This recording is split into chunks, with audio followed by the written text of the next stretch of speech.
Confronté à Cédric Jubilard 8 mois après avoir clamé avoir des confidences explosives, l'ancien co-détenu Marco a confirmé ses propos devant la justice. Celle-ci estime que ces informations sont crédibles pour comprendre le déroulement la dernière soirée de Delphine, l'infirmière disparue depuis 17 mois. Le 12 mai 2022, Marco, surnom d'un ancien co-détenu du mari de Delphine Jubilard, Cédric, actuellement en détention provisoire à Toulouse, a eu une confrontation avec lui dans le cabinet des juges d'instruction. Le premier soutient que le second lui a avoué avoir tué son épouse, ce qu'il conteste fermement. Si durant le face-à-face, chacun est resté sur ses positions, le Parisien est revenu sur les révélations explosives de l'ancien prisonnier et notamment celle sur le déroulement de la dernière nuit au cours de laquelle la disparue a été vue, qu'il a de nouveau confirmé devant les juges la semaine dernière. Entendu la première fois le 29 septembre 2021 sous couvert d'anonymat, il est encore en détention à ce moment-là, puis de façon nominative après sa mise en liberté le 4 octobre. Marco affirme aux gendarmes que Cédric lui a avoué avoir tué son épouse, écrit le Parisien.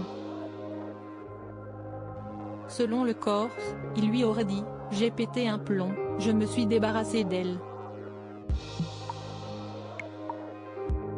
Une confidence qu'il lui aurait faite un jour vers 5 h du matin, en fumant un joint de cannabis, lui qui est un grand consommateur de cette drogue.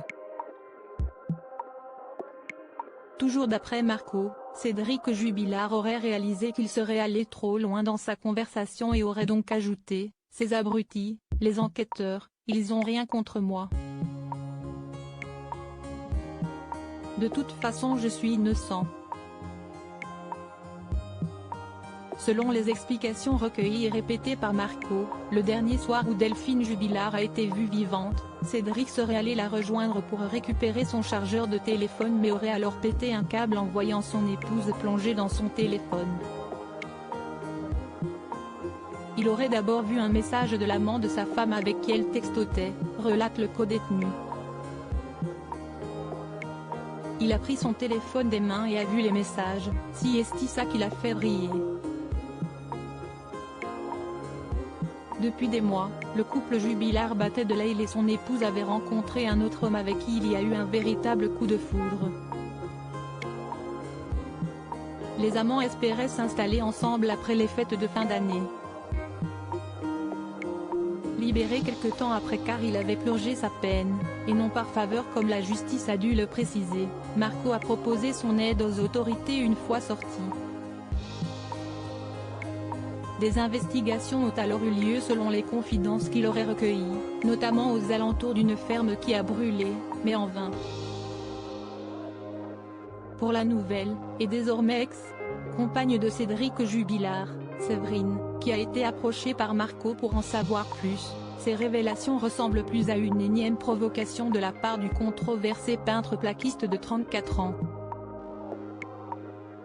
Toutefois, pour la justice, Marco a obtenu des détails sur l'affaire qui n'ont pu être communiqués que par Cédric Jubilard lui-même, notamment au sujet du déclenchement de l'éventuel passage à l'acte criminel que soutient l'accusation. Pour les magistrates, ce témoin est crédible. Cédric Jubilard reste présumé innocent des faits qui lui sont reprochés jusqu'au jugement définitif de cette affaire.